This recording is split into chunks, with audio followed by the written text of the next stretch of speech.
രണ്ടാം ലോക മഹായുദ്ധകാലത്ത് ബ്രിട്ടന് വേണ്ടി ഞാൻ പോരാട്ട മുഖത്ത് ഇറങ്ങിയിട്ടുണ്ട്. മുഖത്ത് അവശേഷിക്കുന്ന ഈ പാട് മാത്രമാണ് ഇപ്പോൾ മിച്ചമുള്ളത്. പിന്നീട് ഞാൻ തിരികെ നാട്ടിലേക്ക് വരികയും ചെയ്തു. എൻ്റെ ജീവിതത്തിൽ പലതവണയും മരണത്തെ മുഖാമുഖം കാണേണ്ട വന്ന പല സമയങ്ങളും ഉണ്ടായിട്ടുണ്ട്. യുദ്ധം അവസാനിച്ചു കഴിഞ്ഞപ്പോഴേക്കും ഞാൻ എൻ്റെ നാട്ടിലേക്ക് മടങ്ങിയെത്തുകയും ചെയ്തു. വലിയ സ്ഫോടനങ്ങളുടെ ശബ്ദവും വെടിമരുന്നുകളുടെയും രക്തത്തിൻ്റെയും മനം മടുപ്പിക്കുന്ന ഗന്ധവും രക്തം മരവിക്കുന്ന ക്രൂരമായ മനുഷ്യന്റെ ചിന്നിച്ചിതറുന്ന ജീവൻ പോകുന്ന അല്ലെങ്കിൽ അംഗവൈകല്യങ്ങൾ സംഭവിക്കുന്ന കാഴ്ചയ്ക്ക് വിട നൽകി. കിളികളുടെയും മൃഗങ്ങളുടെയും കളകളാരവും പൂക്കളുടെയും കൃഷിയിടത്തിന്റെയും വനത്തിന്റെയും ഗന്ധവും മനസ്സിന് കുളിർമയേകുന്ന കാഴ്ചകൾ കാണുവാനും അനുഭവിക്കുവാനും വിരക്തിയും മടുപ്പും അകറ്റുവാനുമാണ് ഞാൻ തിരികെ മലയൂർ എന്ന എൻ്റെ ഗ്രാമത്തിലേക്ക് മടങ്ങിയെത്തിയത്. കുടുംബപരമായി എനിക്ക് അവിടെ കിട്ടിയ കൃഷിസ്ഥലത്ത് കൃഷിയും മറ്റു കാര്യങ്ങളും ചെയ്ത് ജീവിതം മുന്നോട്ട് കൊണ്ടുപോകുവാനാണ് ഞാൻ ഇഷ്ടപ്പെടുന്നത്. ഗ്രാമത്തിൻ്റെ അതിർത്തി വിശാലമായ വനവുമായിട്ടാണ് പങ്കിടുന്നത്. മലകളും കുന്നുകളും നിറഞ്ഞ പ്രദേശം, മറ്റ് ഗ്രാമങ്ങളുമായി അകന്ന് ഒറ്റപ്പെട്ട് നിൽക്കുന്ന ഒരു പ്രദേശമാണിത്. ശരിക്കും പറഞ്ഞാൽ ഞാൻ ഈ നാട്ടുകാരനല്ല, തിരുവിതാംകൂറുകാരനാണ്. തിരുവിതാംകൂറിൽ നിന്നും ഇവിടേക്ക് കുടിയേറി പാർത്തവരാണ്. ഗ്രാമത്തിലേക്ക് വന്നപ്പോഴാണ് എന്നെ കൂടുതൽ പ്രതിസന്ധികൾ ഇവിടെ കാത്തിരിക്കുന്നത് ഞാൻ അറിഞ്ഞത്. വിളകൾ പാകമാകുമ്പോഴേക്കും വനത്തിൽ നിന്നും അവിടേക്ക് വന്യമൃഗങ്ങൾ എത്താറുണ്ട്. എങ്കിലും കാട്ടാനയുടെ കൂട്ടമാണ് ആ ഗ്രാമീണരെ ഏറെയും ബുദ്ധിമുട്ടിക്കുന്നത്. എന്നാൽ ഏറെ കാലമായി ഒരു ആന അവരുടെ ഗ്രാമത്തെ ഒഴിയാബാധ പോലെ കൂടുന്നുണ്ട്. അവിടുത്തെ ആളുകൾ അവനെ പറ്റിയുള്ള കഥകളും എന്നോട് പറഞ്ഞു. കേട്ടാൽ ഒരു മുത്തശ്ശി കഥ പോലെ തോന്നും, അത്രയും വിചിത്രമാണ് അവന്റെ കഥ. യുദ്ധങ്ങളിൽ പങ്കെടുത്ത എൻ്റെ മനസ്സ് പോലും പതറിക്കുന്ന ക്രൂരവും മനുഷ്യഹത്യ നിറഞ്ഞ കഥയുമായിരുന്നു അത്. അതുമാത്രമായിരുന്നില്ല, ഗ്രാമീണർ അവിടെ നിന്നും തുരത്തിയ അല്ലെങ്കിൽ കൊന്നു നശിപ്പിച്ചു കളഞ്ഞ മന്ത്രവാദിനിയുടെ കഥയുമായി ഈ ആനക്കഥയ്ക്ക് വല്ലാത്ത ഒരു ബന്ധമുള്ളതായി തോന്നും. പരസ്പരം ഇഴചീർന്ന് മുന്നിലേക്ക് പോകുന്നത് പോലെ. ഞാൻ പറയുവാൻ പോകുന്ന ഈ കഥ ഞാൻ അനുഭവിച്ചതും അറിയുവാനും സാധിച്ച കഥയാണ്. കൂടുതൽ പറഞ്ഞ് ഞാൻ നിങ്ങളെ മുഷിപ്പിക്കുന്നില്ല. നമുക്കിനിയും നേരെ കഥയിലേക്ക് പോകാം. മലയൂരിലെ കൊലകൊമ്പന്റെ കഥയാണ് നമ്മൾ ഇന്ന് പറയുവാൻ പോകുന്നത്. കേണൽ ശേഖർ നായരുടെ കഥയിലേക്ക് നിങ്ങൾക്ക് സ്വാഗതം. നിങ്ങൾ ആദ്യമായിട്ടാണ് നമ്മുടെ ചാനൽ എത്തുന്നതെങ്കിൽ ചാനൽ ഒന്ന് സബ്സ്ക്രൈബ് ചെയ്ത് വെക്കുക. അതുപോലെ വീഡിയോ ഒന്ന് ലൈക്ക് ചെയ്യുവാനും മറക്കല്ലേ. ഇങ്ങനെയുള്ള കഥകളാണ് നമ്മൾ നമ്മുടെ ചാനലിൽ ചെയ്യുന്നത്. കൂടുതൽ പറഞ്ഞ് നിങ്ങളെ മുഷിപ്പിക്കുന്നില്ല, നമുക്ക് നേരെ കഥയിലേക്ക് പോകാം. Welcome back to sniper school കഥകളിലൂടെ.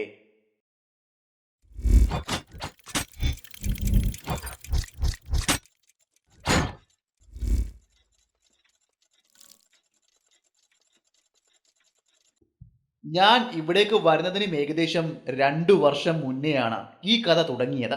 ഞാൻ നിങ്ങളോട് തുടക്കത്തിലെ പറഞ്ഞിരുന്നുവല്ലോ, കൃഷിസ്ഥലത്തിലെ വിളകൾ പാകമാവുമ്പോഴേക്കും വനമിറങ്ങി ധാരാളം കാട്ടാനകൾ കൂട്ടമായി കൃഷിസ്ഥലത്തേക്ക് വരുമെന്ന കാര്യം. അങ്ങനെ അവിടേക്ക് എത്തുന്ന കാട്ടാന കൂട്ടങ്ങളുടെ ശല്യം അവിടുത്തെ ഗ്രാമീണർക്ക് സഹിക്കുവാൻ പറ്റുന്നതിനും അപ്പുറമായിരുന്നു. അവരുടെ വിലയേറിയ വിളകളും മറ്റും അവ പൂർണ്ണമായും നശിപ്പിക്കും.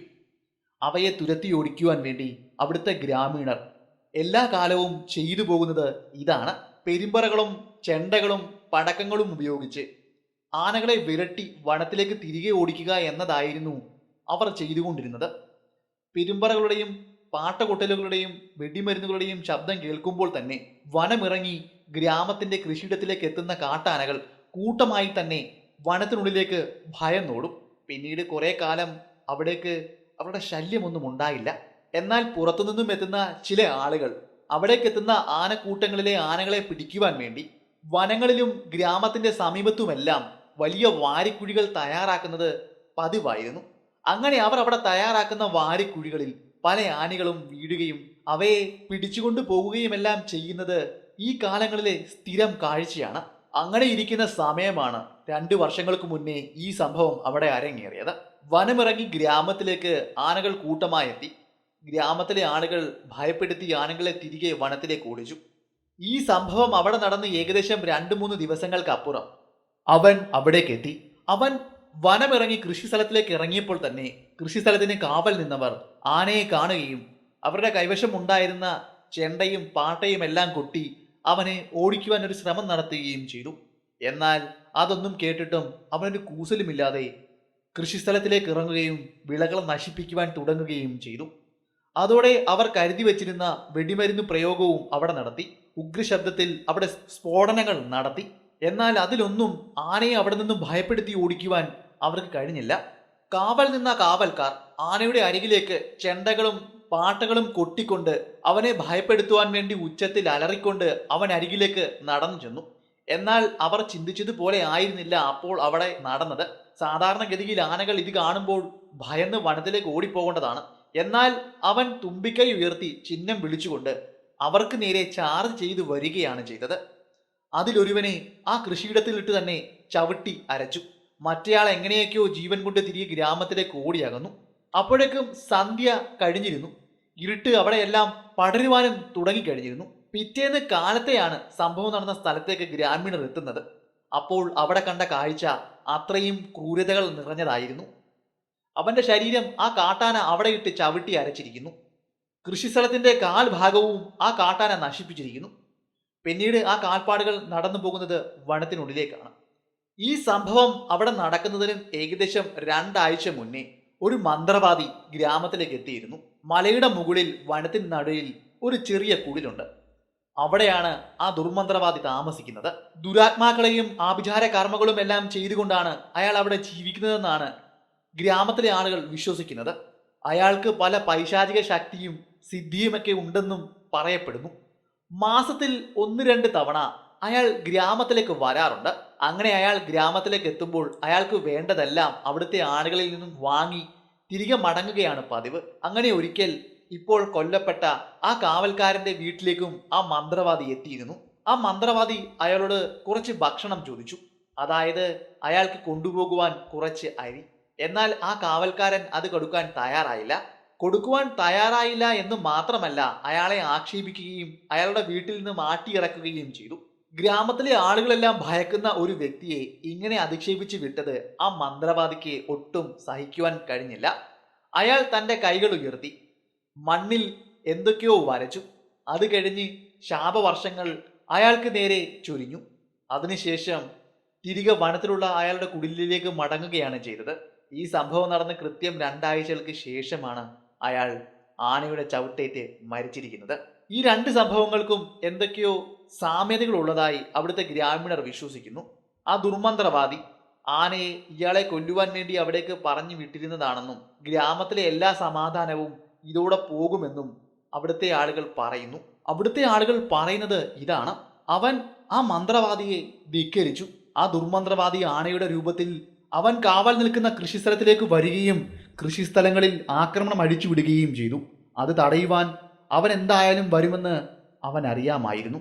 അവിടെ വെച്ച് ആ ആന അയാളെ കൊന്നതാണെന്നും ഇങ്ങനെയുള്ള കഥകളെല്ലാം ആ ഗ്രാമത്തിൽ ആകെ അലയടിക്കുവാൻ തുടങ്ങി. ഗ്രാമത്തിലെ ആളുകളുടെ സമാധാനം പൂർണ്ണമായും നഷ്ടമായി. ഈ സംഭവം നടന്ന് പിറ്റേ ദിവസം തന്നെ ആ ആന ഗ്രാമത്തിലേക്കും കടന്നു വന്നിരുന്നു. കൃഷിസ്ഥലങ്ങൾക്ക് ഇപ്പുറം ഗ്രാമം തുടങ്ങുന്ന ഗ്രാമ അതിർത്തിയിൽ ആന വന്നെത്തുകയും അവന്റെ തുമ്പക്കൈ ഉയർത്തി ഉച്ചത്തിൽ അലറുകയും ചെയ്തു. അവന്റെ അലർച്ചയിൽ ഗ്രാമം ഒട്ടാകെ കിടുങ്ങിപ്പോയി. അവന്റെ അലർച്ചയിൽ ഭയന്ന് ആളുകൾ അവരവരുടെ കുടിലിലേക്ക് കയറി കതകടച്ചു പൂട്ടി. ശ്വാസം പോലും വിടാതെ അവർ അതിനുള്ളിൽ ഭയന്ന് വിറച്ചിരുന്നു. അല്പസമയത്തിന് ശേഷം ആ കാട്ടാന തിരികെ വനം കയറുകയും ചെയ്തു.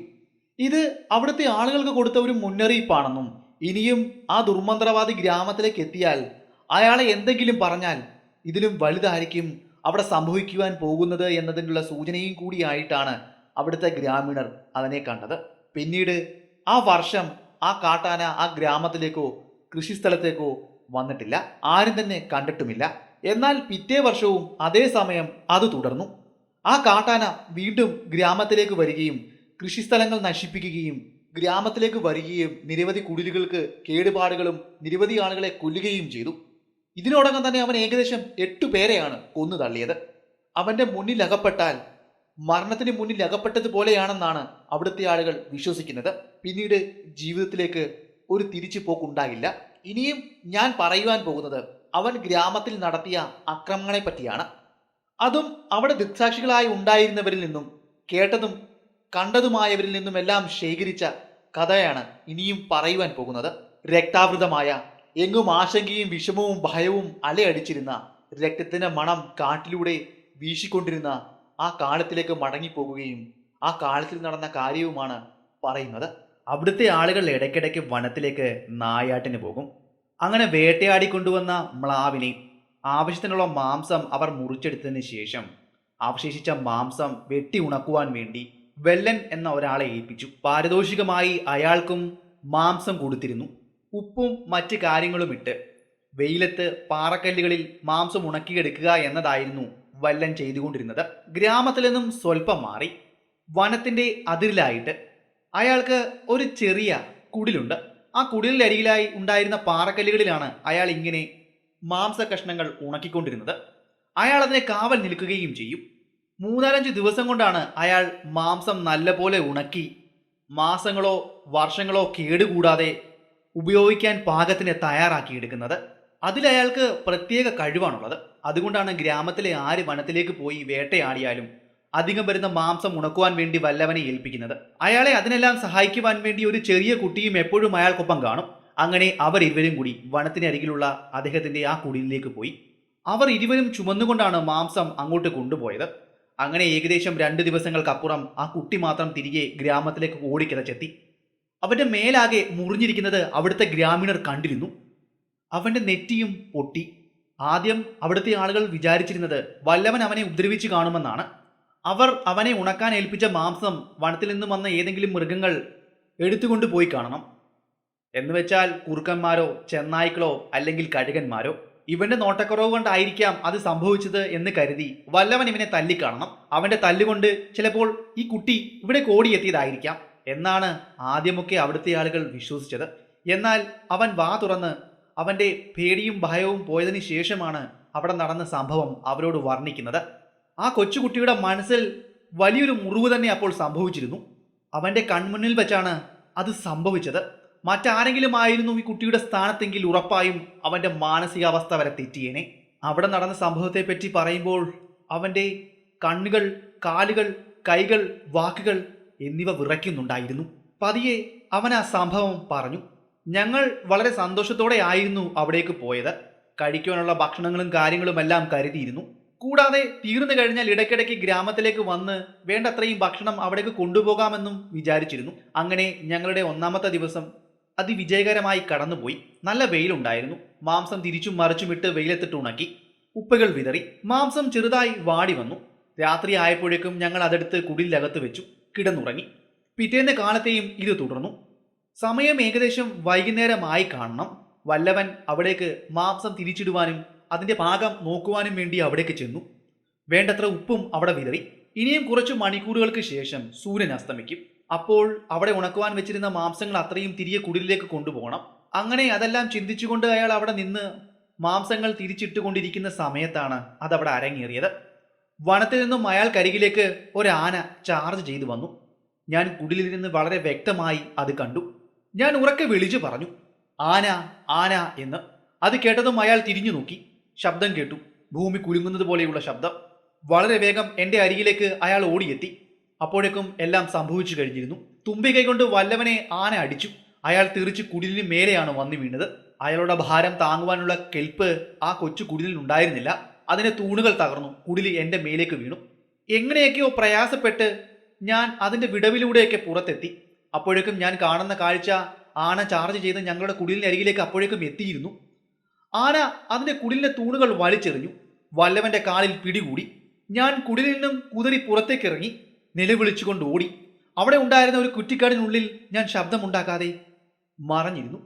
വല്ലവനെ ആന തുമ്പിക്കൈ കൊണ്ട് ചുരുട്ടി ഇറച്ചികൾക്ക് മേലെറിഞ്ഞു. അവിടെ ഉണ്ടായിരുന്ന പാറക്കല്ലുകളിലേക്ക് അയാളുടെ തല വന്നടിച്ചു. രക്തം ആ പാറക്കല്ലിന്മേൽ ഒഴുകി. അയാളുടെ അനക്കം പൂർണ്ണമായും അവസാനിച്ചിരുന്നു. ഞരക്കം മാത്രമേ ഉണ്ടായിരുന്നുള്ളൂ. അത് വ്യക്തമായി എനിക്ക് കേൾക്കാമായിരുന്നു. ഓടിപ്പോകൂ, ഓടിപ്പോകൂ, നീ രക്ഷപ്പെട്ടുകൊള്ളൂ എന്ന് മാത്രമായിരുന്നു അയാൾ വിളിച്ചു പറഞ്ഞുകൊണ്ടിരുന്നത്. കാട്ടാന ആ കല്ലിലേക്ക് ചേർത്ത് അയാളെ ഇടിച്ചു. അതോടെ പൂർണ്ണമായും ശബ്ദം അവസാനിച്ചു. കല്ലിന്മേലെങ്ങും ചോര ചിതറി, മാംസം ചിതറി. അത്ര മാത്രമേ കണ്ടിരിക്കുവാൻ എനിക്ക് സാധിച്ചുള്ളൂ. ഞാൻ എൻ്റെ കണ്ണുകൾ പൂട്ടി ആ കുറ്റിക്കാടിലേക്ക് ചേർന്ന് നിലത്ത് കിടന്നു. എൻ്റെ കണ്ണിലെ നനവ് ആ മണ്ണിലേക്ക് ഇറ്റിറ്റു വീണു. ശ്വാസമുടക്കി. എങ്ങും ആനയുടെ ചൂരും രക്തത്തിൻ്റെ മണവും. സമയം പോയത് ഞാൻ അറിഞ്ഞില്ല. എനിക്ക് ബോധക്ഷയം സംഭവിച്ചു. ഞാൻ ആ കുറ്റിക്കാടിന്മേൽ ബോധമില്ലാത്തവനെ പോലെ കിടന്നു. ബോധം വന്നപ്പോൾ അർദ്ധരാത്രി കഴിഞ്ഞു. എങ്ങും കൂരാക്കൂരിട്ട്. ഭയം എന്നെ വല്ലാതെ പിടികൂടി. ഞാൻ ഒന്നും മിണ്ടാതെ അവിടെ തന്നെ അങ്ങനെ കടന്നു.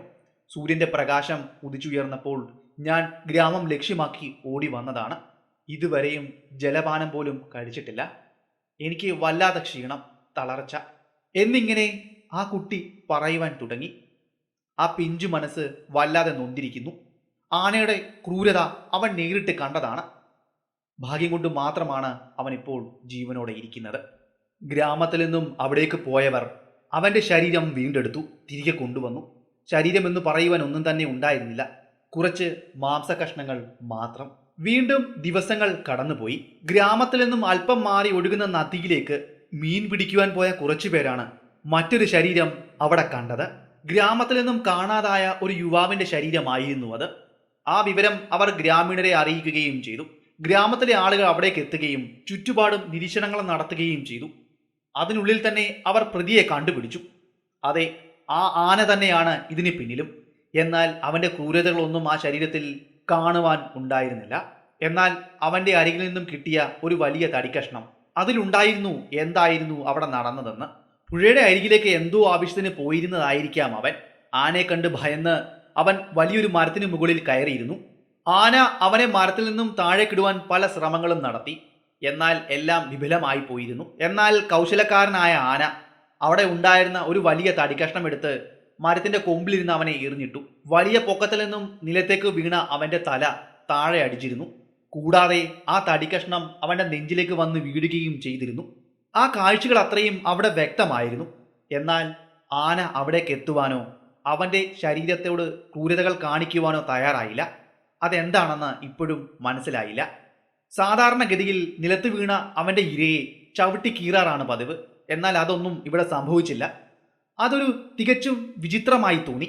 ഇനിയും ഇതിൽ മറ്റേതെങ്കിലും തരത്തിൽ ദുരൂഹതകൾ ഉണ്ടോ എന്ന് അറിയാനും വയ്യ. എങ്കിലും പല കഥകൾ ചുറ്റിപ്പറ്റി നടക്കുന്നുണ്ട്. അവിടെ മരിച്ചു കിടന്ന അയാൾക്ക് ഗ്രാമത്തിലെ ഒരു യുവതിയുമായി പ്രണയമുണ്ടായിരുന്നു. ആ പെൺകുട്ടിയുടെ സഹോദരന് അതിന് എതിർപ്പും ഉണ്ടായിരുന്നു. ഇനിയും ഇപ്പോൾ അവൻ കൊന്നതായിരിക്കുമോ എന്നും സംശയങ്ങളുണ്ട്. എന്നാൽ അതൊന്നും തെളിയിക്കുവാൻ അവിടുത്തെ ആളുകൾക്കോ പോലീസുകാർക്കോ അന്ന് കഴിഞ്ഞില്ല.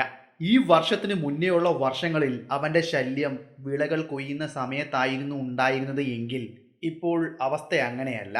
അവന്റെ ശല്യം പതിവായി തന്നെ ഗ്രാമത്തിലുണ്ട്. അവനിപ്പോൾ ഗ്രാമത്തിന്റെ ചുറ്റുമുള്ള വനത്തിൽ തമ്പടിച്ചിരിക്കുകയാണ്. ഗ്രാമത്തിലെ ആളുകളോട് എന്തോ വൈരാഗ്യമുള്ളതുപോലെ.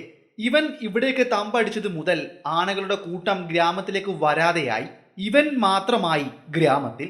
ഗ്രാമീണരെ പൂർണ്ണമായും ശല്യപ്പെടുത്തുവാനും നശിപ്പിക്കുവാനും അവൻ തീരുമാനമെടുത്തതുപോലെ ഗ്രാമത്തിലെ ആളുകളുടെ കൃഷികൾ പൂർണ്ണമായും അവൻ നശിപ്പിച്ചു. വനത്തിനുള്ളിലേക്ക് മുളയും ഈറ്റയും ടിമ്പർ ജോലിക്കും പോകുന്നവരും അവനെ ഭയന്നു മാത്രം പോകുവാൻ തുടങ്ങി. ചിലവർ ആ യാത്ര ഒഴിവാക്കി. ടിമ്പർ മാഫിയകൾ അവനെ നോട്ടമിട്ടു. എന്നാൽ അവർക്കാർക്കും അവനെ അവരുടെ കെണികളിൽ വീഴ്ത്തുവാൻ കഴിഞ്ഞില്ല. കഥയുടെ തുടക്കത്തിൽ നമ്മൾ പറഞ്ഞിരുന്നുവല്ലോ, ഗ്രാമത്തിന്റെയും വനത്തിന്റെയും സമീപത്തെല്ലാം വാരിക്കുഴികൾ ഒരുക്കി ആനകളെ പിടിക്കുന്ന സംഘത്തെപ്പറ്റി. അവർ ഒരുക്കിയ കെണികളിൽ പോലും അവനെ വീഴ്ത്തുവാൻ അവർക്കും സാധിച്ചില്ല. അതോടെയാണ് അവനെ ചുറ്റിപ്പറ്റിയുള്ള പല കഥകളും ഗ്രാമത്തിലെ ആളുകൾ പറഞ്ഞു തുടങ്ങിയത്. ഗ്രാമത്തിന്റെ സമീപത്തെ ആ മന്ത്രവാദി തന്നെയാണ് ആനയുടെ രൂപത്തിൽ ഗ്രാമത്തെ ആക്രമിക്കുന്നതെന്ന്, അല്ലെങ്കിൽ അവന്റെ ദുർമന്ത്രവാദം കൊണ്ട് ഗ്രാമത്തിലെ ആളുകളെ ദ്രോഹിക്കുവാൻ വേണ്ടി എത്തിയ ആനയാണെന്ന് അവിടുത്തെ ആളുകൾ ശരിക്കും പൊറുതിമുട്ടി. അങ്ങനെ ഇരിക്കുമ്പോഴാണ് ഗ്രാമത്തിലെ ഒരു ദരിദ്രൻ തൻ്റെ പഴകിയ ദ്രവിച്ച കുടില് പുതുക്കി പണിയുവാൻ വേണ്ടി, മുളകൾ വെട്ടിയെടുക്കുവാൻ വേണ്ടി അവിടുത്തെ ആളുകൾ പറയുന്നത് കേൾക്കാതെ ഗ്രാമത്തിന്റെ അരികിലുള്ള വനത്തിലൂടെ സഞ്ചരിച്ച് ഈറ്റക്കാടുകൾ തേടിപ്പോയത്. എന്നാൽ ഈറ്റക്കാടുകൾ തേടിപ്പോയ അവൻ ഒരിക്കലും തിരികെ ഗ്രാമത്തിലേക്ക് എത്തിയില്ല. അവിടുത്തെ ആളുകൾക്ക് ഏറ്റവും പ്രിയപ്പെട്ടവനായിരുന്നു അവൻ. അവന്റെ വിയോഗം ഗ്രാമത്തിലെ ആളുകളെ വല്ലാതെ മാനസികമായി തളർത്തി. അവനെ തിരക്കി ഒരു സംഘം ആളുകൾ വനത്തിലേക്ക് പോയി. വൈകുന്നതുവരെയും അവനെ തിരക്കി അലഞ്ഞു നടന്നു.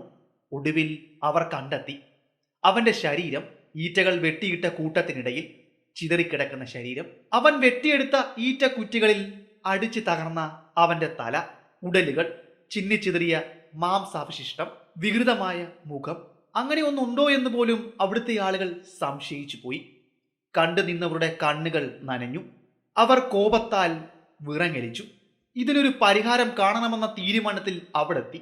ആ മന്ത്രവാദിയെ, ആ ദുർമന്ത്രവാദിയെ കൊന്നുകളയുക എന്നതും മാത്രമാണ് ഇതിനുള്ള പരിഹാരമെന്ന് അവർ തീരുമാനിച്ചു. അങ്ങനെ ഗ്രാമമുഖ്യന്റെ നേതൃത്വത്തിൽ ഒരു നാട്ടുകൂട്ടം തന്നെ ഗ്രാമത്തിൽ ഒരുങ്ങി. അവർ അവസാനം ഒരു തീരുമാനമെടുത്തു. വനത്തിനുള്ളിലേക്ക് സംഘം ചേർന്ന് പോകുക, ആ ദുർമന്ത്രവാദിയുടെ കുടില് വളയുക, അയാളെ വകവരുത്തുക.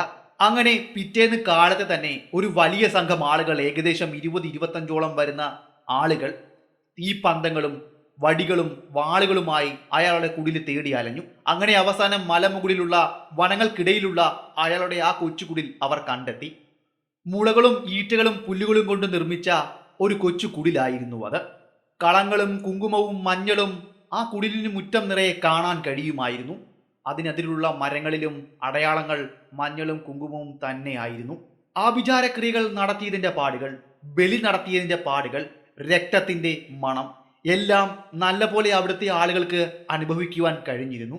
അവിടുത്തെ ആളുകൾ സംശയിച്ചു, നരബലി പോലും നടത്തുന്നുണ്ടോ എന്ന്. ഗ്രാമത്തിൽ നിന്നും ഈയിടെയായി പല ആളുകളെയും കാണാതാകുന്നുണ്ടായിരുന്നു. ഇങ്ങനെ ഗ്രാമത്തിൽ നിന്നും കാണാതായവരുടെ ചിലവരുടെ വസ്ത്രത്തിന്റെ അവശിഷ്ടങ്ങൾ ആ കുടിലിന്റെ ആ പരിസരത്ത് നിന്നും അവർ കണ്ടെത്തി. അതോടെ അവർക്ക് കോപം ഇരട്ടിച്ചു. കുടിൽ വളഞ്ഞ ആളുകൾ കുടിലിനുള്ളിലേക്ക് കയറുകയും ആ ദുർമന്ത്രവാദിയെ കാലും കൈയും തല്ലിയൊടിച്ച് ആ കുടിലിൽ തന്നെ ഇടുകയും ചെയ്തു. അതിനുശേഷം ആ കുടിലിന് അവർ തീവെച്ചു. അതോടെ ഗ്രാമത്തിലേക്കുള്ള ആനയുടെ ശല്യം പൂർണ്ണമായും തീരുമെന്നായിരുന്നു അവിടുത്തെ ആളുകൾ വിശ്വസിച്ചത്, അല്ലെങ്കിൽ അന്ധമായി കരുതിയിരുന്നത്. എന്നാൽ അങ്ങനെ ആയിരുന്നില്ല. ആ ദുർമന്ത്രവാദിയുടെ ചെയ്തികൾ മൂലമായിരുന്നില്ല ആ കാട്ടാന അവരുടെ ഗ്രാമത്തിലേക്ക് എത്തിയിരുന്നത്. എന്നാൽ ഈ സംഭവങ്ങൾ അവിടെ അരങ്ങേറി ഏകദേശം ഒരു മാസക്കാലം ആനയുടെ ശല്യം പൂർണ്ണമായും ആ ഗ്രാമത്തിൽ ഉണ്ടായിരുന്നില്ല. അതോടെ ഈ അന്ധവിശ്വാസത്തിന് ബലപ്പെട്ടിരുന്നു.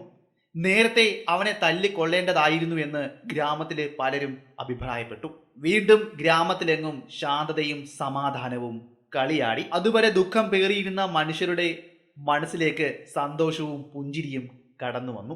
അപ്പോഴേക്കും വിളവുകാലം പൂർണ്ണമായും അവസാനിച്ചു കഴിഞ്ഞിരുന്നു. ധാന്യങ്ങൾ അവിടുത്തെ ഗ്രാമത്തിലെ പത്താഴങ്ങളിൽ നിറഞ്ഞു. അവിടെ വിളവ് കൊയ്യുന്ന ധാന്യങ്ങൾ അവിടെ ഉണ്ടായിരുന്ന ഒരു ശേഖരണ അറയിലേക്കാണ് കൊണ്ട് നിറയ്ക്കുക. ആ അറയ്ക്ക് ശക്തമായ കാവലും ഉണ്ടായിരുന്നു. വനം കയറി അവിടേക്ക് വരുന്ന കൊള്ളക്കാരുടെ കയ്യിൽ പെടാതിരിക്കുവാൻ വേണ്ടിയാണ് ശക്തമായ കാവൽ അവിടെ ഏർപ്പെടുത്തിയിരിക്കുന്നത്. വർഷങ്ങൾക്ക് മുന്നേ അവിടെ ഒരു സംഭവം നടന്നിരുന്നു. ഇങ്ങനെ അവർ ശേഖരിക്കുന്ന ധാന്യശേഖരങ്ങൾ കൊള്ളയടിക്കുവാൻ വേണ്ടി കുറച്ച് കള്ളന്മാർ അവിടെ എത്തിയിരുന്നു. അവിടെ നിന്നും ഒരുപാട് ധാന്യങ്ങൾ നഷ്ടമാകുകയും ചെയ്തിരുന്നു. അതിന്റെ ഫലമായിട്ടാണ് ഇവിടെ ഇപ്പോൾ രാത്രികാലങ്ങളിലും മറ്റും 2-3 പേരെ കാവൽ നിർത്തുന്നത്. അങ്ങനെ കൃത്യമായി പറഞ്ഞാൽ ഏകദേശം 1.5-2 മാസങ്ങൾക്കപ്പുറം ആന അവിടേക്ക് എത്തി. ധാന്യങ്ങൾ ശേഖരിച്ചു വെച്ചിരുന്ന പത്താഴത്തിലേക്ക് ആനയുടെ ചൂര് മാത്രം അവിടെ നിന്നവർക്ക് അനുഭവിക്കുവാൻ സാധിച്ചു. നിലാവോ മറ്റൊന്നും ഇല്ലാത്തത് കൊണ്ട് തന്നെ കൂരിരുട്ടായിരുന്നു അവിടെ നിറഞ്ഞു നിന്നിരുന്നത്. അവിടെ കത്തിച്ചു വെച്ചിരുന്ന റാന്തലിന്റെ വെളിച്ചത്തിൽ അതിന് ചുറ്റുപാടുമുള്ള പ്രദേശം കാണാമെന്നല്ലാതെ അതിന് ദൂരെയുള്ള ഭാഗങ്ങളൊന്നും തന്നെ കാണുവാൻ സാധിക്കുന്നുണ്ടായിരുന്നില്ല. ഒരുപാട് സമയം ആനയ്ക്ക് വേണ്ടി കാത്തിരിക്കേണ്ടതായി വന്നില്ല. അവൻ അവർക്ക് മുന്നിൽ പ്രത്യക്ഷപ്പെട്ടു. കാവൽക്കാരിൽ ഒരാളെ കൊന്നു. പത്തായം തകർക്കുകയും അതിൽ നിന്ന് ധാന്യങ്ങൾ അവൻ ആവോളം ആഹരിക്കുകയും ചെയ്തു. അതിനുശേഷം വനത്തിലേക്ക് മടങ്ങിപ്പോയി. നേരം പുലർന്ന ശേഷം ഗ്രാമത്തിലെ ആളുകൾ അവിടേക്ക് എത്തി. ആനയുടെ ക്രൂരതയ്ക്ക് ഇരയായ മനുഷ്യന്റെ ശരീരം ശേഷക്രിയകൾക്ക് ശേഷം അടക്കം ചെയ്തു. ധാന്യപ്പുര അവൻ കണ്ടുപിടിച്ചത് കൊണ്ട് തന്നെ ഇനിയും ആക്രമണങ്ങൾ ഇവിടേക്ക് ഉണ്ടായേക്കാം. അത് ഭയന്നുകൊണ്ട് അവിടേക്ക് കാവൽ നിൽക്കുവാൻ ആരും തന്നെ വരാതെയായി. മാസങ്ങൾക്ക് ശേഷം ഉണ്ടായ അതേ അവസ്ഥയിൽ തന്നെ അവിടുത്തെ ആളുകൾ മാറി. അവൻ വീണ്ടും വന്നിരിക്കുന്നു. ദുർമന്ത്രവാദിയെ കൊന്നതിന് ശേഷം ഒരു പക്ഷേ അവന്റെ ആത്മാവ് പ്രവേശിച്ച ആനയായിരിക്കാം ഇത് എന്ന് അവിടുത്തെ ആളുകൾ വീണ്ടും വിശ്വസിച്ചു. ഗ്രാമത്തിന്റെ ഉന്മൂലനാശം അടിത്തറ വരെ ഇളക്കിയതിന് ശേഷം മാത്രമേ അവൻ മടങ്ങി പോകൂ എന്നും ഗ്രാമത്തിലെ പ്രായമായവർ പുതുതലമുറകളോട് പറഞ്ഞു. മലയൂർ എന്ന് പറയുന്ന ഈ ഗ്രാമം മറ്റ് ഗ്രാമങ്ങളിൽ നിന്നും ഒറ്റപ്പെട്ട് നിൽക്കുകയാണെന്ന് നമ്മൾ കഥയുടെ തുടക്കത്തിൽ പറഞ്ഞിരുന്നുവല്ലോ. അതുകൊണ്ട് തന്നെ അയൽ ഗ്രാമങ്ങളിൽ നിന്നുള്ളവർക്ക് ഇവിടെ നടന്നുകൊണ്ടിരിക്കുന്ന സംഭവങ്ങളെപ്പറ്റി വലിയ അറിവും ജ്ഞാനവും ഒന്നും ഉണ്ടായിരുന്നില്ല. അങ്ങനെ ഒരിക്കൽ അടുത്തുള്ള ഒരു ഗ്രാമത്തിൽ നിന്നും വനത്തിലൂടെ മലയൂർ എന്ന ഈ ഗ്രാമത്തിലേക്ക് 2 പേർ നടന്നു വന്നിരുന്നു. ഉച്ചയോടെ അവർ വനത്തിനുള്ളിലെ ഒരു വലിയ മരത്തിന്റെ ചുവട്ടിൽ വിശ്രമിക്കുവാൻ കിടന്ന സമയമാണ് ഈ ആന അവിടേക്ക് എത്തുന്നത്. ആന അടുത്തെത്തിയെന്നും മനസ്സിലായത് ആനയുടെ ചൂരുകൊണ്ടാണ്. പിന്നെ ഒരു ചിഹ്നം വിളിയും അവർ കേട്ടിരുന്നു. അവർ കണ്ണു തുറന്നു നോക്കുമ്പോൾ അവരിൽ നിന്നും ഏകദേശം 20-30 അടി അകലത്തിൽ ആ കൊമ്പനെ അവർ കണ്ടു. വളരെ വ്യക്തമായി തന്നെ. അതിലെ ഒരാൾ പെട്ടെന്ന് എഴുന്നേറ്റ് ഓടി. എന്നാൽ മറ്റേയാൾക്ക് ഉറക്കച്ചടവ് മാറിയിരുന്നില്ല. അവിടെ എന്താണ് അരങ്ങേറുന്നതെന്ന് ചിന്തിക്കുന്നതിന് മുന്നേ തന്നെ അതവിടെ സംഭവിച്ചു. ആന തന്റെ കൊമ്പ് കൊണ്ട് അയാളെ ആ മരത്തിലേക്ക് കുത്തിക്കയറ്റി. കണ്ട ദൃക്സാക്ഷി പറഞ്ഞത് ഇങ്ങനെയാണ്: ആ വെള്ളക്കൊമ്പ് അവന്റെ നെഞ്ചിലൂടെ തറച്ച് ആ മരത്തിന്റെ തടിയിലേക്ക് കുത്തിക്കയറി. ആ നിമിഷം തന്നെ ഒന്ന് അലറുവാൻ പോലും കഴിയാതെ അവന്റെ ജീവൻ പോയിരുന്നു. എന്നിട്ടും കലി മാറാത്ത ആന വീണ്ടും വീണ്ടും മരത്തോട് ചേർത്ത് നിർത്തി അവന്റെ നെഞ്ചിലും വയറ്റിലുമായി അവന്റെ കൊമ്പ് കുത്തിയിറക്കി. തുമ്പിക്കൈ വാരി നിലത്തേക്ക് അടിച്ചു, ദൂരേക്ക് ചുരുട്ടിയെറിഞ്ഞു. ഈ കാഴ്ച കണ്ടതും ഞാൻ ദൂരേക്ക് ഓടിയകന്നു. എന്റെ പുറകെയും അല്പദൂരം ആന ചിഹ്നം വിളിച്ചുകൊണ്ട് ഓടി വന്നു. എങ്ങനെയൊക്കെയോ അവന്റെ കയ്യിൽ നിന്നും ഞാൻ രക്ഷപ്പെട്ട് ഇവിടേക്ക് എത്തിയതാണ്. പിന്നെ കുറച്ചുപേരുടെ കാരുണ്യം കൊണ്ട് അയാൾ എങ്ങനെയൊക്കെയോ തന്റെ നാട്ടിലേക്ക് തിരിച്ചുപോയി. ഇതൊന്നുമല്ല, അതിലും വലിയൊരു സംഭവം ലജ്ജിപ്പിച്ച രീതിയിൽ ഉണ്ടായിട്ടുണ്ട്. അതിങ്ങനെയാണ്: ഗ്രാമത്തിലെ ഒരു സ്വർണ്ണപ്പണിക്കാരന്റെ മകളെ, അവൾക്ക് ഏകദേശം 12 വയസ്സിനോടടുത്ത് മാത്രമേ പ്രായമുണ്ടായിരുന്നുള്ളൂ. ഗ്രാമത്തിന്റെ വീതിയിൽ നിന്ന് കളിച്ചുകൊണ്ടിരിക്കുകയായിരുന്നു ആ പെൺകുട്ടി. ഗ്രാമത്തിലെ ആളുകളെല്ലാം അവിടെ ഉണ്ടായിരുന്നു. വൈകുന്നേരമായ സമയമാണ് അതവിടെ സംഭവിച്ചത്. ഗ്രാമത്തിന്റെ അതിരിൽ നിന്നും ആ മതയിളകിയ ആന, അല്ലെങ്കിൽ ക്രൂരനായ പ്രാന്തനാന, അവൻ അവിടെ ഓടിയെത്തി. എല്ലാവരും നനയ്ക്കുന്നതിന് മുന്നേ തന്നെ അതവിടെ സംഭവിച്ചു കഴിഞ്ഞിരുന്നു. ആളുകൾക്ക് നോക്കി നിൽക്കുവാനും അലറുവാനും മാത്രമേ സാധിച്ചുള്ളൂ. അതിൽ നിന്ന് കളിച്ചുകൊണ്ടിരുന്ന നിഷ്കളങ്കയായ ആ ബാലികയെ ആന തന്റെ തുമ്പിക്കയിൽ ചുരുട്ടിയെടുത്തു, ദൂരേക്ക് വലിച്ചെറിഞ്ഞു. ഗ്രാമത്തിന്റെ ചിരിയും സന്തോഷവും അവിടെ അസ്തമിച്ചു. അതോടെ ആ കുട്ടിയുടെ ശബ്ദവും നിലച്ചു. വേദന എന്തെന്ന് പോലും അറിയാത്ത ആ കൊച്ചു പ്രായത്തിൽ ആ കൊച്ചുകുട്ടി ഭൂമിയോട് വിട പറഞ്ഞു. ആനയുടെ ആ കൊടും ക്രൂരതയിൽ നിന്നും ആ കുട്ടിയെ രക്ഷിക്കാനാകാതെ അവിടെ കൂടി നിന്നവർ ലജ്ജയോടെ തല താഴ്ത്തി. അതിലും കലിയടങ്ങാത്ത ആന അലറി വിളിച്ചുകൊണ്ട് ചെന്ന് കയറിയത് അവിടെ ഉണ്ടായിരുന്ന ഒരു ചായക്കടയിലേക്കായിരുന്നു. ആ കൊച്ചു ചായക്കട ആന തല്ലി തകർത്തു. പണ്ട് കാലത്തെ ഗ്രാമത്തിലുണ്ടായിരുന്ന ചായക്കടയെപ്പറ്റി നിങ്ങൾക്കറിയില്ലേ? അവർ താമസിക്കുന്ന കുടിലിന് അടുത്ത് തന്നെ ആയിരിക്കും, അല്ലെങ്കിൽ അതിനോട് ചേർന്ന് തന്നെ ആയിരിക്കും ആ ചായക്കട ഉണ്ടായിരിക്കുക. അങ്ങനെ ഉണ്ടായിരുന്ന ആ ചായക്കട പൂർണ്ണമായും ആന തകർത്തു. അതിലപ്പോൾ ഉണ്ടായിരുന്നത് ആ ചായക്കടക്കാരൻ മാത്രമായിരുന്നു. ആന അലറി വന്നപ്പോൾ തന്നെ ബാക്കിയുള്ളവർ അവിടെ വിട്ട് ഓടി അകന്നിരുന്നു. അവിടേക്ക് ഓടിയെത്തിയ ആന ആ ചായക്കട പൂർണ്ണമായും തകർത്തു. അതിലുണ്ടായിരുന്ന ചായക്കടക്കാരനെയും ചുരുട്ടിയെടുത്തു. കണ്ടു നിന്നവർ പറഞ്ഞത് ഇങ്ങനെയാണ്: വലിയ മത്തൻ താഴെയിട്ട് ഒരു ഭാരമുള്ള വസ്തു അതിന് മേലേക്ക് വന്ന് പതിക്കുമ്പോൾ എന്താണ് ഉണ്ടാകുക? അതായിരുന്നു അയാളുടെ തലയ്ക്ക് സംഭവിച്ചത്. ചിതറി. അതോടെ അലർച്ചയുടെ ഒച്ച കൂടി. ആളുകൾ 4 പാടം ചിതറി ഓടി. ആനയ്ക്ക് മസ്ത് എന്ന അവസ്ഥയാണെന്ന് അവിടുത്തെ ആളുകൾ വിളിച്ചു പറഞ്ഞു. ആന അവിടെ ഉണ്ടായിരുന്ന കുടിലുകൾ തച്ചു തകർത്തു. ഏകദേശം വൈകുന്നേരം അടുപ്പിച്ച് ഗ്രാമത്തിലേക്ക് ഇരുട്ട് പരന്നു വന്നപ്പോൾ മാത്രമാണ് ആന ഗ്രാമം ഉപേക്ഷിച്ച് ദൂരേക്ക് പോയത്. അതോടെ തന്നെ ആ ഗ്രാമത്തിന്റെ കഷ്ടകാലവും ആരംഭിച്ചു കഴിഞ്ഞു. കൂട്ട പലായനങ്ങളാണ് ആ ഗ്രാമത്തിൽ നിന്നും ഇപ്പോൾ മുതൽ നടന്നുകൊണ്ടിരിക്കുന്നത്. ദുർമന്ത്രവാദിയുടെ ശാപമാണെന്നും അയാളെ കൊന്നതിന്റെ ഫലമാണ് ഇപ്പോൾ ഗ്രാമത്തിലുള്ളവർ അനുഭവിക്കുന്നതെന്നും അവിടുത്തെ ആളുകൾ എണ്ണി എണ്ണി പറഞ്ഞു. അങ്ങനെ ഓരോരുത്തരായി ആ ഗ്രാമം ഉപേക്ഷിച്ച് മറ്റ് ഗ്രാമങ്ങളിലേക്ക് പോകുവാൻ തുടങ്ങി. തങ്ങൾ ഇതുവരെയും സമ്പാദിച്ച ഭൂമിയും കുടിലുകളും വീടുകളുമെല്ലാം ഉപേക്ഷിച്ച് അവർ പോകണമെങ്കിൽ എത്രയും അപകടകരമായ അവസ്ഥയിലാണ് ആ ഗ്രാമം ഇപ്പോൾ ഉള്ളതെന്ന് നിങ്ങൾക്ക് മനസ്സിലായി കാണുമല്ലോ.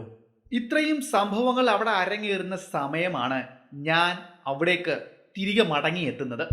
എൻ്റെ ഗ്രാമത്തിൻ്റെ മനോഹരമായ ഭംഗിയും കാറ്റും ശാന്തതയും ആസ്വദിക്കുവാൻ വേണ്ടി. ഇവിടെ എത്തുന്നത് വരെയും ഞാൻ ഇതൊന്നും അറിഞ്ഞിരുന്നില്ല. എൻ്റെ കുടുംബവും അവിടെ താമസിച്ചത് ഏറെ ഭയന്ന് തന്നെയാണ്. അവിടെ എത്തിയപ്പോഴാണ് അതും എനിക്ക് മനസ്സിലായത്. പട്ടാളത്തിൽ നിന്നും മടങ്ങിയെത്തിയപ്പോൾ എൻ്റെ കൈവശം ഉണ്ടായിരുന്ന റൈഫലും ഞാൻ കൂടെ കൂട്ടിയിരുന്നു. അതിപ്പോൾ എൻ്റെ സന്തത സഹചാരി പോലെയാണ്. ഞാൻ എവിടെ പോയാലും അവൻ എൻ്റെ കൂടെ കാണും. അത്രയ്ക്കും വിശ്വസ്തനാണ് അവൻ എനിക്ക്. അത് മറ്റാരുമല്ല, ബ്രിട്ടീഷുകാരുടെ സ്വന്തം ആലയിൽ തീർത്ത ബ്രിട്ടീഷ് 303 ആയിരുന്നു. ഒരുപാട് ശത്രുക്കളുടെ രക്തം തെറിപ്പിച്ച തോക്കാണിത്. ഒരുപാട് പേരുടെ ജീവൻ എടുത്ത തോക്കുമാണിത്. എത്ര വർഷമായി ഞാൻ ഈ ഗ്രാമത്തിൽ നിന്നും പോയതെന്ന് പോലും എനിക്ക് ഓർമ്മയില്ല. കൃത്യമായി കണക്ക് കൂട്ടുകയാണെങ്കിൽ ഞാൻ ഇവിടേക്ക് അവസാനം എത്തിയത് ഏകദേശം 5 വർഷങ്ങൾക്ക് മുന്നെയാണ്. അന്ന് വരുമ്പോഴും എനിക്ക് കൃത്യമായി അറിയാം വനമിറങ്ങി വരുന്ന ആനക്കൂട്ടങ്ങളെപ്പറ്റി, മറ്റ് മൃഗങ്ങളെപ്പറ്റി. അതൊന്നും ഇത്രയും വലിയ ആൾനാശമോ ധനനഷ്ടമോ ഒന്നും ഗ്രാമത്തിലുള്ളവർക്ക് ഉണ്ടാക്കിയിട്ടില്ല. ഇവർ പറഞ്ഞ ഈ മന്ത്രവാദിയെയും എനിക്കറിയാം. ഇവർ പറയുന്നത് പോലെ അത്രയും ദുഷ്ടനാണ് എന്ന് എനിക്ക് തോന്നുന്നില്ല. ഞാനുമായി പലതവണ അയാൾ കണ്ടിട്ടുമുണ്ട്, സംസാരിച്ചിട്ടുമുണ്ട്. അയാൾ ഒരു കള്ളനായിട്ടാണ് എനിക്ക് തോന്നിയിട്ടുള്ളത്. കാരണം അവസരം മുതലെടുത്ത് നാട്ടുകാരെ ചൂഷണം ചെയ്യുന്ന ഒരു ചൂഷകൻ. അതിലല്ലാതെ അയാൾ ഇത്രയും വലിയ ദുഷ്ടത്തരമൊന്നും ചെയ്യുമെന്ന് എനിക്ക് തോന്നുന്നില്ല. എന്തായാലും അയാളുടെ കഥ അവിടം കൊണ്ട് അവസാനിച്ചു. എന്നാൽ അയാൾ ഇപ്പോഴും ജീവിച്ചിരിക്കുകയാണ് ഈ ആനയിലൂടെ എന്നാണ് ഇവിടുത്തെ ആളുകൾ വിശ്വസിക്കുന്നത്.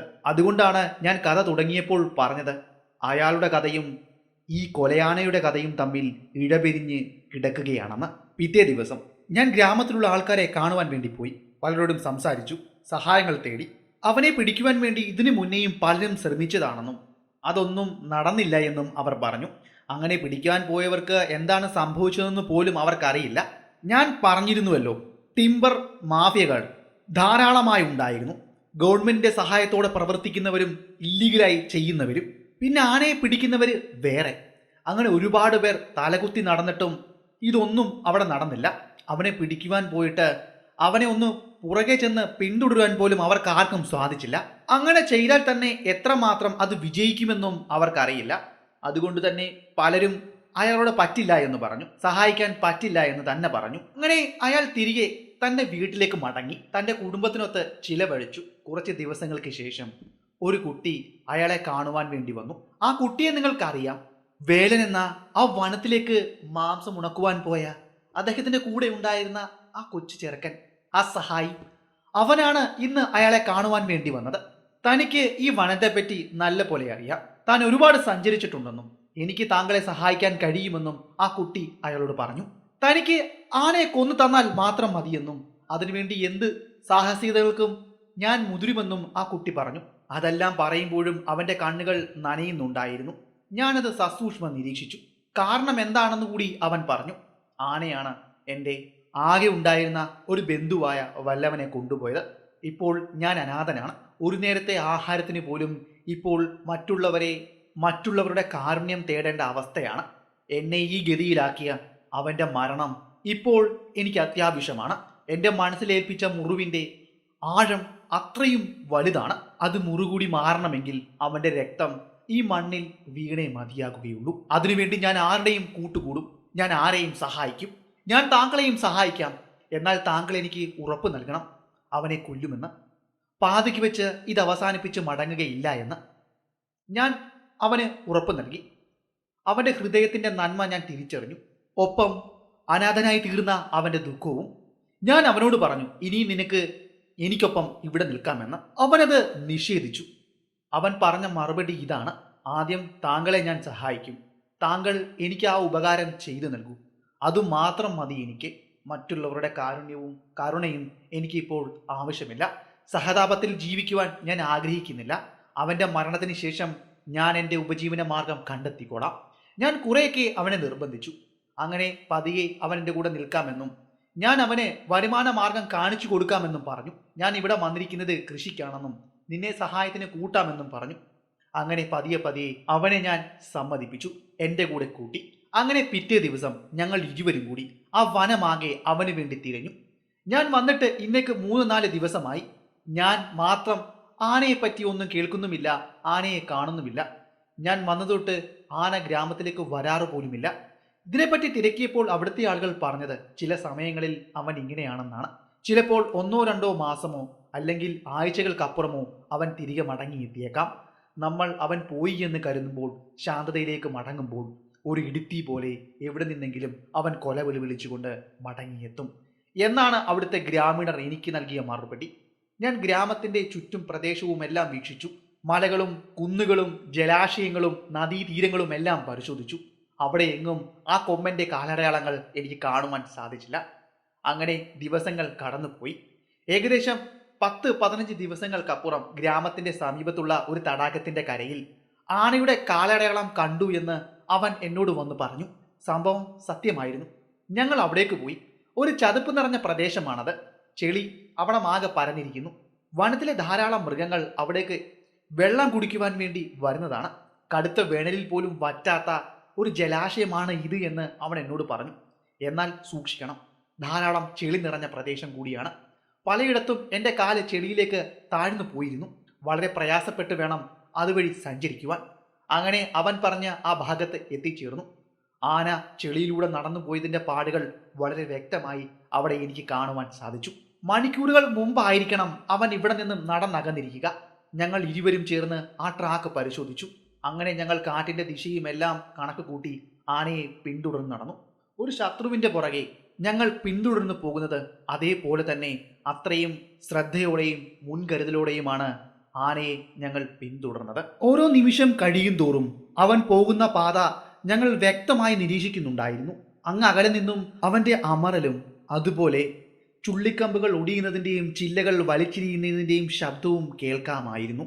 പലതവണയും ഞങ്ങൾ കാറ്റിന്റെ ദിശ ഞങ്ങൾക്കനുകൂലമാണോ എന്ന് നോക്കിയാണ് മുന്നിലേക്ക് നടന്നുകൊണ്ടിരുന്നത്. എത്ര നേരം വേണം അവൻ്റെ അരികിലെത്താൻ എന്ന് എനിക്ക് പറയുവാൻ സാധിക്കുകയില്ല. ഞാനൊരു പ്രൊഫഷണൽ ഹണ്ടർ ഒന്നുമല്ല. സാഹചര്യം എന്നെ അങ്ങനാക്കി മാറ്റിയതാണ്. ഞാനൊരു പട്ടാളക്കാരനാണ്, അല്ലാതെ വേട്ടക്കാരനല്ല.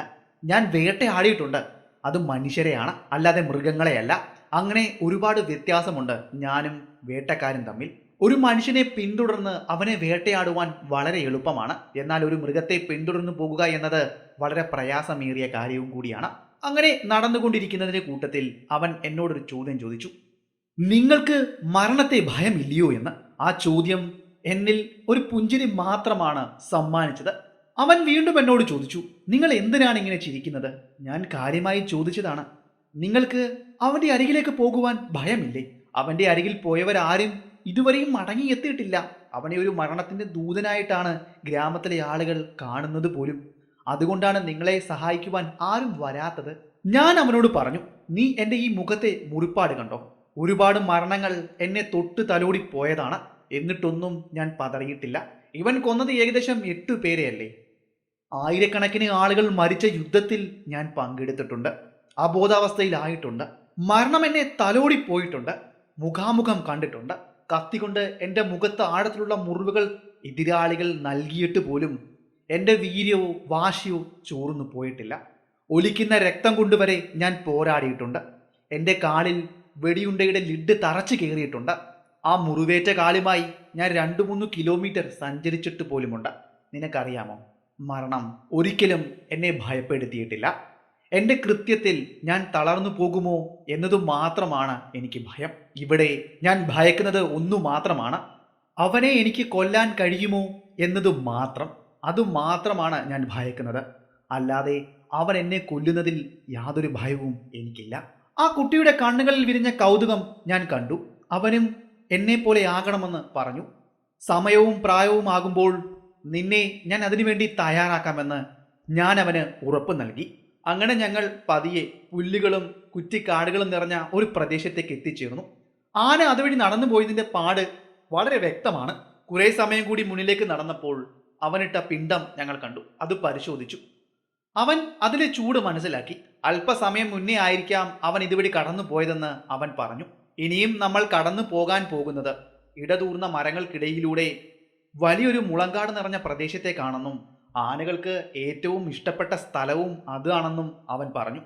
അവൻ ഇതിനെപ്പറ്റിയെല്ലാം നല്ല ധാരണയാണുള്ളത്. അങ്ങനെ ഞങ്ങൾ ഏറെ സമയം എടുത്തുകൊണ്ട് ആ വനപ്രദേശം പിന്തള്ളി അവൻ പറഞ്ഞതുപോലെ തന്നെ മലകളും കുന്നുകളും ഇറങ്ങി ആ വലിയ മുളങ്കാടുകൾ നിൽക്കുന്ന ആ പ്രദേശത്തേക്ക് എത്തിച്ചേർന്നു. അങ്ങ് അകലെ നിന്ന് ഞങ്ങൾ മലയിറങ്ങുമ്പോഴേ കണ്ടിരുന്നു അവൻ ആ മുളങ്കാടുകൾക്കിടയിലേക്ക് കയറി മറയുന്നത്. അവൻ പറഞ്ഞപ്പോഴും ഞാൻ ഇത്രയും ഭീകരത പ്രതീക്ഷിച്ചില്ല. മുളകൾ ഇടതൂർന്ന് വളർന്നു നിൽക്കുന്നു. പരസ്പരം കൂട്ടിയടിച്ച് കാറ്റുകൾ വീശുമ്പോൾ ഉണ്ടാകുന്ന ശീൽക്കാര ശബ്ദവും അലോസരമായി എനിക്ക് തോന്നി. ഞങ്ങൾ പതിയെ ആ മുളങ്കാടുകളുള്ള പ്രദേശത്തേക്ക് എത്തിച്ചേർന്നു. ഉണങ്ങിയ ഇലകൾ താഴെ എങ്ങും ചിതറി വീണു കിടക്കുന്നു. ശബ്ദമുണ്ടാക്കാതെ അതുവഴി നടന്നു പോകുക എന്നത് വളരെ പ്രയാസമേറിയ കാര്യമാണ്. അവിടേക്ക് കയറുന്നതിന് മുന്നേ തന്നെ കാറ്റ് ഞങ്ങൾക്ക് അനുകൂലമാണോ എന്ന് പരിശോധിച്ചിരുന്നു. അതെ, ഇപ്പോഴും കാറ്റ് ഞങ്ങൾക്ക് അനുകൂലമാണ്. എന്നാൽ കാറ്റിൽ ആനയുടെ ചൂരും ഉണ്ടായിരുന്നു. അല്പസമയം കൂടി മുന്നിലേക്ക് നടന്നപ്പോൾ ഞങ്ങൾ അത് കേട്ടു. മുളകൾ വലിച്ചൊടിക്കുന്നതിൻ്റെയും ഇരിയുന്നതിൻ്റെയും ശബ്ദം. അതങ്ങൊട്ടും ദൂരെ അല്ലാതെ ഏകദേശം 50 അടി അകലത്തിൽ എവിടെ നിന്നോ ആണെന്ന് ഞങ്ങൾ മനസ്സിലാക്കി. ഞങ്ങൾ പതിയെ പതിയെ മുന്നിലേക്ക് നടന്ന് നീങ്ങി.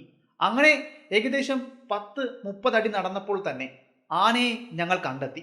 ഞങ്ങൾ നിൽക്കുന്ന സ്ഥലത്ത് നിന്നും ഏകദേശം കൃത്യമായി പറഞ്ഞാൽ ഒരു 50 അടി 60 അടി അകലെ മുളങ്കാടുകൾക്കിടയിൽ അവൻ മറഞ്ഞിരിക്കുകയാണ്, അല്ലെങ്കിൽ മറയ്ക്കപ്പെട്ടിരിക്കുകയാണ്.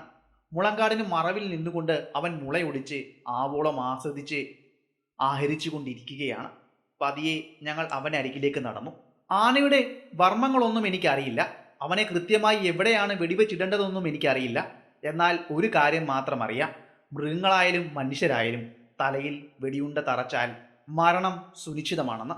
എന്നാൽ ആനയുടെ പിന്നാമ്പുറം മാത്രമാണ് എനിക്ക് കാണുവാൻ സാധിക്കുക. അവൻ്റെ തല മറുവശത്തേക്കാണ് തിരിഞ്ഞിരിക്കുന്നത്. അവിടേക്ക് പോകുക എന്നത് വളരെ ദുഷ്കരമാണ്. ഒരവസരത്തിന് വേണ്ടി ഞങ്ങൾ അവിടെ കാത്തു നിന്നു. ഞാൻ നിലത്തേക്ക് പറ്റിക്കിടന്നു. എൻ്റെ റൈഫിലെടുത്ത് തോളിലേക്ക് ഉയർത്തി വെച്ചു. അവനെ ഒരു മുളങ്ങാടിന് പുറകിലേക്ക് നീങ്ങി നിൽക്കുവാൻ പറഞ്ഞു. കുറേ സമയം ഞാൻ അങ്ങനെ ആ ആന ഞങ്ങൾക്ക് നേരെ തിരിഞ്ഞു നോക്കിയിരുന്നു. എന്നാൽ ഒന്നും തന്നെ അവിടെ സംഭവിച്ചില്ല. ആന മുന്നിലേക്ക് നടക്കുവാൻ തുടങ്ങി. അതോടെ ഞങ്ങളുടെ കാര്യം കൈവിട്ടു പോയി എന്ന് ഞങ്ങൾക്ക് മനസ്സിലായി. അപ്പോഴാണ് എൻ്റെ കൂടെ വന്ന ആ ബാലന് ഒരാശയം തോന്നിയത്. അവൻ ഉച്ചത്തിൽ കൂവി. അവൻ്റെ കൂവൽ കേട്ടുകൊണ്ടായിരിക്കണം ആന പതിയെ ഞങ്ങൾ ഇരിക്കുന്ന ദിശയിലേക്ക് തിരിഞ്ഞത്.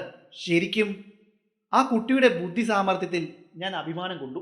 അങ്ങ് അകലെ നിൽക്കുന്ന ആനയുടെ തല ഇപ്പോൾ കൃത്യമായി എനിക്ക് കാണുവാൻ സാധിക്കും. അവൻ തുമ്പിക്കൈ ഉയർത്തി ചുറ്റുപാട് നോക്കി. ആ ബാലൻ പതിയെ എനിക്ക് പിന്നിൽ വന്ന് നിന്നു. കൃത്യമായി ആന ഇപ്പോൾ അവനെ കണ്ടിരിക്കുന്നു. ആ പയ്യന് യാതൊരു ഭയവുമില്ല. എൻ്റെ തോക്കിൻ്റെ കുഴൽ ഇപ്പോൾ ചൂണ്ടിയിരിക്കുന്നത് ആനയുടെ ആ മസ്തകത്തിന് നേരെയാണ്. പണ്ടെങ്ങോ ഞാൻ വായിച്ചിട്ടുണ്ട്, കടുവകൾ ആനയുടെ മസ്തകത്തിൽ അടിച്ചാണ് നിലത്തിടുക എന്ന്. അതേ ഓർമ്മ. ആനയുടെ ചെറുതായി മുഴച്ചിരിക്കുന്ന ആ മുഴപ്പ്, അവിടേക്ക് എൻ്റെ തോക്കിൻ്റെ കുഴൽ ചൂണ്ടി. പിന്നെ കാത്തിരിപ്പായിരുന്നു. തോക്കിൻ്റെ അല്ലെങ്കിൽ റൈഫിലിൻ്റെ റേഞ്ചിലേക്ക് അവൻ വരുന്നതിന് വേണ്ടി. വലിയവരെന്നോ ചെറിയവരെന്നോ വ്യത്യാസമില്ലാതെ ആളുകളെ ആക്രമിക്കുന്ന ആന തൻ്റെ തുമ്പിക്കൈ ഉയർത്തി.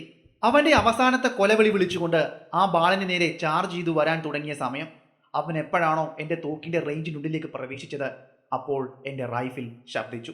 പോർമുഖത്ത് പോരാടുമ്പോൾ ലക്ഷ്യമൊന്ന് പിഴച്ചാൽ ഉറപ്പായും ജീവൻ പോകും. അത് തന്നെയാണ് ഇവിടെയും. ഈ സന്ദർഭത്തിലും എൻ്റെ ലക്ഷ്യം ഒന്ന് പിഴച്ചാൽ ഉറപ്പായും ഞങ്ങൾ ഇരുവരുടെയും ജീവൻ പോകും. അതുകൊണ്ട് ഉന്നം പിഴയ്ക്കാതെ എൻ്റെ തോക്കിൽ നിന്നും പോയ ആ തിര കൃത്യം അവൻ്റെ മസ്തകത്തിൽ അടിച്ചു. ഞങ്ങൾക്ക് നേരെ ചാർജ് ചെയ്തു വന്ന ആന തൻ്റെ മുൻകാലുകൾ തളർന്ന് കൊമ്പുകുത്തി മുന്നിലേക്ക് ആഞ്ഞു വീണു. ഭൂമി ഒന്ന് ഉലുങ്ങുന്നത് പോലെ തോന്നി. അത്രയും ഭയാനകമായിരുന്നു അവിടെ ഉണ്ടായത്. അവൻ്റെ അനക്കം പൂർണ്ണമായും അവസാനിച്ചു. അവൻ മുട്ടുകുത്തി കൊമ്പിൽ കുത്തി നിലത്തിരിക്കുകയാണ്. ആ ബാലന് സന്തോഷമായി. അവൻ ആനയുടെ അരികിലേക്ക് ഓടുവാൻ തുടങ്ങിയപ്പോൾ അവൻ്റെ കയ്യിൽ ഞാൻ പിടിച്ചു. അല്പസമയം അവൻ്റെ ജീവൻ പോയോ എന്ന് നോക്കേണ്ടതുണ്ട്. കുറച്ച് സമയം കാത്തിരിക്കുവാൻ ഞാൻ അവനോട് പറഞ്ഞു. അവന് കാത്തിരിക്കുവാൻ സമയമുണ്ടായിരുന്നില്ല. സാബ്, ഒരു തിര കൂടി വെച്ച് അവൻ്റെ മരണം ഉറപ്പുവരുത്തുവെന്ന് അവൻ പറഞ്ഞു. ഞാൻ ഒന്നുകൂടി അവൻ്റെ മസ്തകത്തിലേക്ക് റൈഫിൽ ചൂണ്ടി. ഒരു തിര കൂടി പായിച്ചു. അനക്കം പൂർണ്ണമായും അവസാനിപ്പിച്ചു എന്ന് ഉറപ്പുവരുത്തി. സന്തോഷത്തോടെ അവൻ ആനയുടെ അരികിലേക്ക് ഓടി. അവൻ്റെ തുമ്പിക്കൈയിൽ അടിച്ചു. അവൻ്റെ കൊമ്പിൽ പിടിച്ചു. അവൻ്റെ മുഖത്ത് അടിച്ചു. അവൻ്റെ ചെവിയിൽ പിടിച്ചു വലിച്ചു. അവൻ്റെ കണ്ണിൽ കുത്തി. അവൻ്റെ പുറത്ത് കയറി നിന്ന് ചവിട്ടി. ആ പയ്യൻ്റെ സന്തോഷം എൻ്റെ മനസ്സിൽ ആനന്ദം കൊണ്ടുവന്നു. ഒരു മരണത്തിൽ ഇത്രയധികം സന്തോഷിക്കുന്ന ഒരു മനുഷ്യനുണ്ടോ എന്ന് എനിക്കറിയില്ല. ഞാൻ അത്രയധികം സന്തോഷത്തിലാണ്. കാരണം അവൻ്റെ മനസ്സ് നിറഞ്ഞിരിക്കുന്നു. ആ കുട്ടിയുടെ സന്തോഷം അതെന്നെ മാറ്റിയിരിക്കുന്നു. യുദ്ധകളത്തിൽ, പോർക്കളത്തിൽ ഒരാളുടെ ജീവൻ എടുക്കുമ്പോൾ എൻ്റെ മനസ്സ് പിടഞ്ഞിരുന്നു. എന്നാൽ ഇവിടെ ഒരു ജീവിയുടെ ജീവൻ എടുത്തപ്പോൾ ഒരിക്കലും എൻ്റെ മനസ്സ് പിടഞ്ഞില്ല. പകരം സന്തോഷം മാത്രമാണ് എന്നിൽ കൊണ്ടുവന്നത്. അതെ, വേട്ടയാടുമ്പോൾ കിട്ടുന്ന ഒരു പ്രത്യേകം സന്തോഷം. ഞാനും അവനും കൂടി ആ ചത്തുകിടന്ന ആനയുടെ മുകളിലേക്ക് കയറിയിരുന്നിരുന്നു. തലയിൽ ചവിട്ടി കുറച്ചു നേരം നിന്നു. അതിനുശേഷം ആനയുടെ ശരീരം അവിടെ ഉപേക്ഷിച്ച് ഗ്രാമത്തിലേക്ക് പോയി. വൈകുന്നേരം ആയപ്പോഴേക്കും ഗ്രാമത്തിൽ എത്തിച്ചേർന്നു. നടന്ന സംഭവങ്ങൾ ഗ്രാമീണരോട് പറഞ്ഞു. അവർക്ക് വിശ്വസിക്കുവാൻ സാധിക്കുന്നുണ്ടായിരുന്നില്ല. അവൻ മരിച്ചു കാണില്ല എന്ന് അവിടുത്തെ ഗ്രാമീണർ തറപ്പിച്ചു പറഞ്ഞു. പിറ്റേ ദിവസം രാവിലെ ഞങ്ങളും നാട്ടുകാരും എല്ലാം കൂടി സംഭവം നടന്ന സ്ഥലത്തേക്ക് പോയി. അതെ, തലേന്ന് ഞങ്ങൾ വെടിവെച്ച ഇട്ട ആന അവിടെ തന്നെ കിടക്കുന്നുണ്ട്. അവിടുത്തെ ആളുകളുടെ സഹായത്തോടെ അതിൻ്റെ കൊമ്പ് ഞങ്ങൾ ഊരിയെടുത്തു. ആനയുടെ ശരീരം ഉപേക്ഷിച്ച് തിരികെ ഗ്രാമത്തിലേക്ക് പോയി. ഗ്രാമത്തിലുള്ളവർക്ക് അന്ന് ആഘോഷത്തിൻ്റെ രാവുകളായിരുന്നു. സന്തോഷവും പാട്ടും നൃത്തവുമായി അന്നത്തെ ദിവസം അവർ ആഘോഷിച്ച് തീർത്തു. ആനയുടെ മരണത്തോടുകൂടി രക്തത്തോടുള്ള എൻ്റെ അധിനിവേശം കൂടി. വേട്ടയാടുന്നതിലുള്ള ഹരം ഞാൻ കണ്ടെത്തി. മൃഗങ്ങളെ നായാടുമ്പോഴുള്ള രീതികളെപ്പറ്റി കൂടുതൽ പഠിക്കുവാൻ ഞാൻ തീരുമാനിച്ചു. നായാട്ട് വിനോദത്തിലേക്ക് എൻ്റെ മനസ്സ് പതിയെ പതിയെ മാറുകയായിരുന്നു. നമ്മുടെ ഇന്നത്തെ കഥ ഇവിടം കൊണ്ട് അവസാനിക്കുകയാണ്. ഞാൻ ഇന്ന് പറഞ്ഞ ഈ കഥ നിങ്ങൾക്ക് ഇഷ്ടമായെങ്കിൽ ചാനൽ സബ്സ്ക്രൈബ് ചെയ്യുന്ന കാര്യം ഒന്ന് പരിഗണിക്കുക. അതുപോലെ നിങ്ങളുടെ ഇഷ്ടം കമൻറ്റിലൂടെയും ലൈക്കിലൂടെയും അറിയിക്കുക. അപ്പോൾ പുതിയൊരു വീഡിയോ ഞാൻ അടുത്ത ദിവസം വരുന്നതായിരിക്കും. അതുവരെ ഗുഡ് ബൈ.